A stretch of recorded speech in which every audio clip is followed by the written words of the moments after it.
Sabda winedar dinten menika Setu 20 Oktober 2020 kanthi jejer meratobat menika margining kawilujengan. Saking waosan Lukas tunggal ayat 50 ingkang mekaten.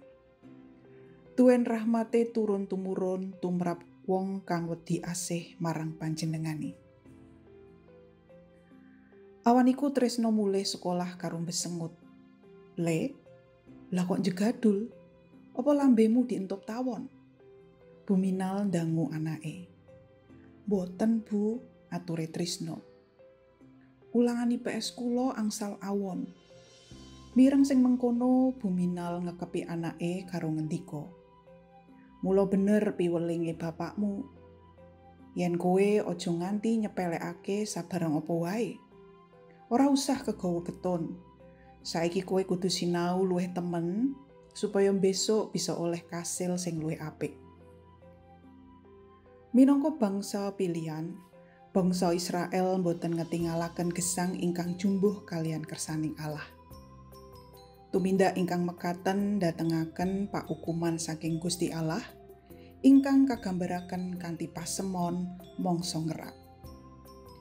Pamecanipun Nabi Yeremia bilih para pangarsaning nagari badhe nyanggi kangelanging gesang.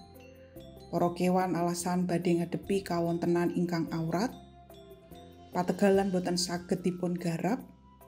Nedahaken awrating paukuman ingkang badhe katampi dening bangsa Israel.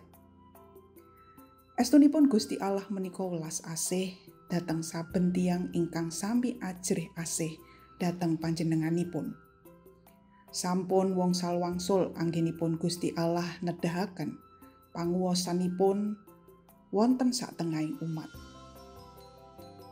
Wiwit saking anggenipun kapiji minangka bangsa pilihan, kauwalaken saking pangawulaning tanah Mesir, kapimpin ngantos saged lumebet ing tanah prajanjian, lajeng kerajaan Israel kasantosaken.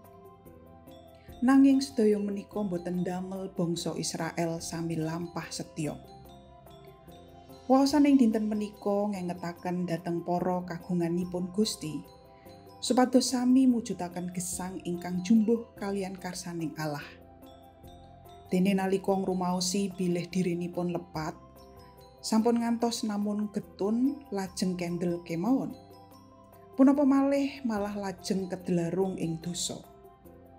Langkung prayogi menawi enggal meratobat nalika taksih kasinungan wekdal. Sumangga enget bilih panerak datengaken paukuman dene nilar gesang lami lan nglampahi gesang enggal ingkang jumbuh kalian kersaning Allah menika datengaken sih rahmat.